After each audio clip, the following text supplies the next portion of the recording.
What's up, guys? I'm Josh Mosman. Welcome to This Week in MXA, episode number 97, presented by O'Neill Racing.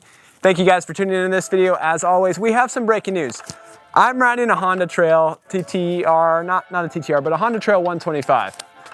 This thing's pretty trick. But guess who's not riding a Honda right now? Ken Roczen. He's riding a 2023 Yamaha YZ450, and he's riding it at the ClubMX Yamaha facility. I don't know much information. I don't have a whole bunch behind the scenes, but what I do know is that Ken Roczen is a Red Bull athlete, and Monster Energy Star Racing Yamaha, it's a monster team. Kawasaki team. KTM, they're pretty full, and Ken's already been a part of that team before. It doesn't seem likely that he would go back to KTM, although it would work for his Red Bull contract.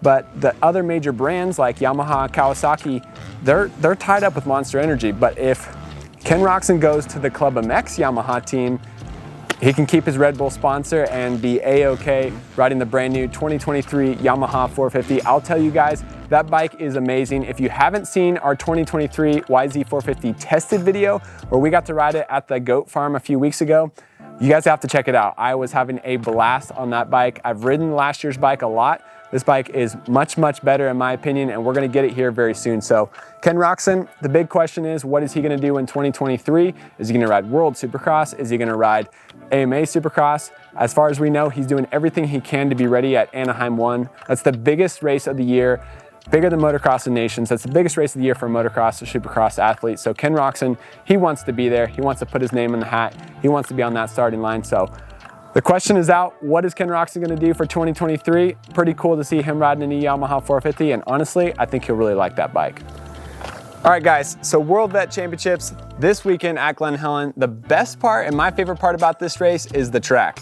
Jody helps the Glen Helen crew put together an awesome layout. This weekend, it is a massive track using every square inch of Glen Helen that they can. And they raced on it last weekend, did Saturday MX at the Glen. Kurt Nicole, everybody know he's an awesome rider. He was over 3 minutes lap time. So that just goes to tell you how big the track is. Sean Lepanovich, he was just under 3 minutes. So cool stuff. Looking forward to the track this weekend. Jeremy McGrath on a KX 125 two-stroke in the Pasha 125 open class. Now that is gonna be exciting to see, but he's gonna have stiff competition. Kawasaki hasn't made a 125 in a long time, and there's gonna be some 150s out there, KTMs, that are gonna be strong going up those Glen Helen hills, including Mike Brown. FXR has him signed up to do all kinds of cool events, and this is one of them on the calendar. I just got off the phone with him. He's racing a bunch of classes. I think he's doing 30 plus pro, 40 plus pro, and 50 plus pro now that he's 50 years old. He's gonna do the Pasha 125 open class in the 50-year-old division. So he's gonna be racing with Jeremy McGrath. That'll be a fun battle to watch. And long story short, it's a lot of cool stuff going on. Big changes for the World Vet. It's the same schedule where they do practice on Friday and the racing Saturday and Sunday. But the cool part is now is that it's a 3-moto format, which is switching things up to where you're gonna be racing on Saturday and on Sunday, and just more spread out, give you a little more time, and hopefully won't run as late on Sunday evening. So long story short, World Vet is a lot of fun. I'm only 26 years old, so I'm just gonna do the 25 plus class, but it's a fun event because there's so many people out there that are tied into the industry who either own companies, work for companies, or just are diehard moto fans that travel from Canada, from Spain, from Mexico, from all over the world to come to this race. So good times, looking forward to it. Hope to see you guys there. We'll be there with the MXA Easy Ups, so if you see us, be sure to stop by. We'll be rocking the orange helmets on the tracks and running around with cameras in our hands in the pits.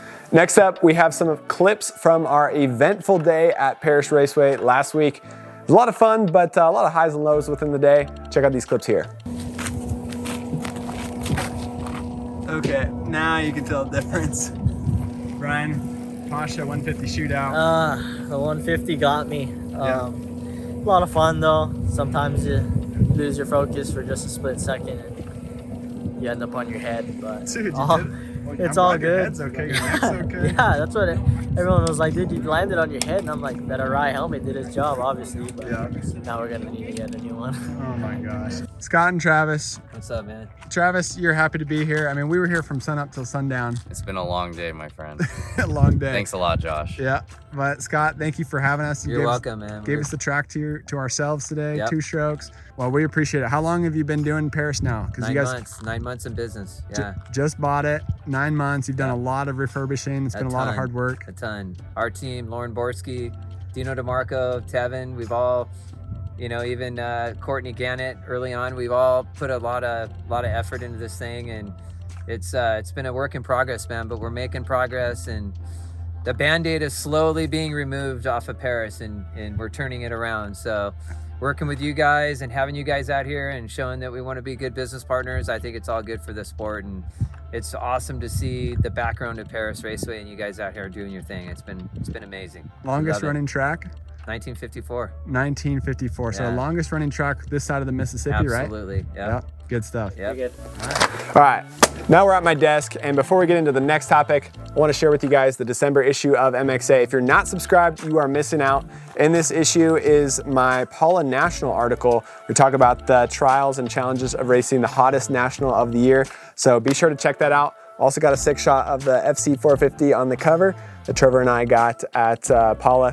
Full disclosure, I did not want to do this corner. I did not think it was going to be that cool, but then Trevor made a good cover shot out of it. But next up, let's go back to Glen Helen, where we got an interview with Lucky from Just One Racing, talking about their new helmet and what it's all about.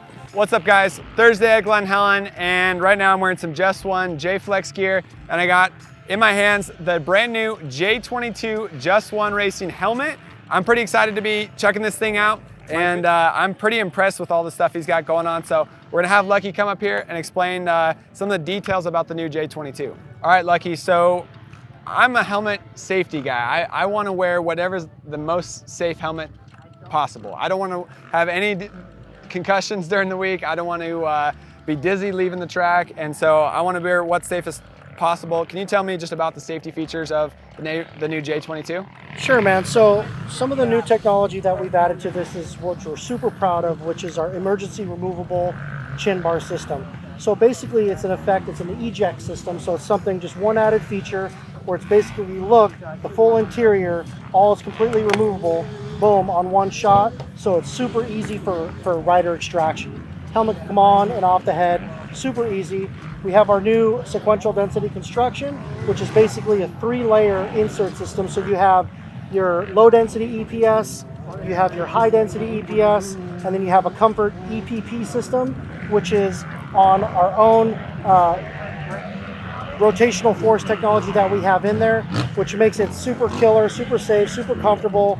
The interior is laser cut and contoured, so it really forms to the cheek. But another cool thing is a toolless feature where quick detach. Nice. And out of the box, the helmet actually even comes with another version where you can comes with an extra peak, and also comes with an extension mud flap, and then also the GoPro mount, which can be mounted to here in place of the traditional mount. So while you're practicing or whatever, you pretty much have that as well. Cool. Comes with the cool carrying case. Yeah, I mean, everything. a lot of cool features on it. What I'm really impressed with and I like is the 3 different layers of foam you have in here, right? Was it 2 EPP and 1 EPS? It's 2 EPSs, a low density EPS, high density EPS, and then there's the EPP, which is more the comfort, and it's on the rotation. Awesome. Yeah, and then you can feel in here, if you get in here with the camera, you can see the flex inside of the helmet here. So this gives me confidence that when I hit the ground, I should be doing a lot better. So I haven't actually worn the helmet yet, but pretty excited about it. Excited to learn about it. Thanks for showing us around, sure. Lucky. And how long until people can buy this helmet?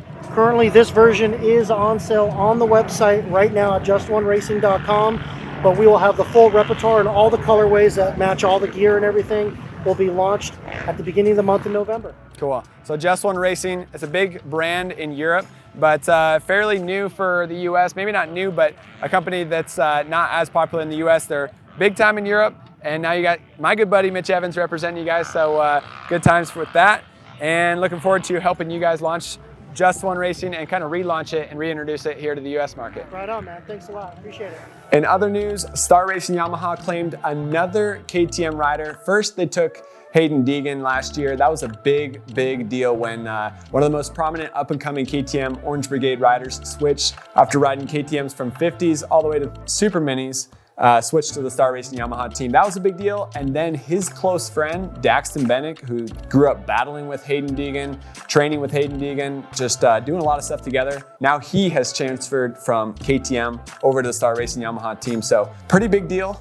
Big deal in the motocross industry. Daxton is a top level amateur rider. Not as well known as Hayden Deegan, but definitely a strong up and coming rider. Almost reminds me of Ryan Dungey. Maybe not the most prominent or exciting amateur rider, but really good technique and really good skills, and he's a tall guy too, like Dungey is. So Daxton Bennick, congrats on your ride with Star Racing Yamaha. When we were at the Yamaha facility a few weeks ago, we actually saw him riding the new Yamaha, but at that point he didn't have a contract. He was still kind of in between. He was out of his KTM contract, but he was deciding what he was going to do for the next year. So congrats to Daxton Bennick, and now who's next for KTM? That's the big question.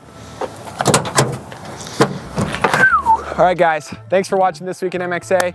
We really appreciate it. If you guys like this video and if you're looking forward to any of the stuff that we got going on, leave a comment down below. Let us know what you think, and we'll hope to see you at Glen Helen this weekend. If you're not gonna be there, stay tuned to our YouTube channel, because Trevor, behind the camera here, he's gonna be putting together an awesome video from the weekend. And if you haven't seen his video from last year, honestly, it's super entertaining. I just watched it again the other day and I had a blast. So thanks for tuning in. We'll see you guys in the next video.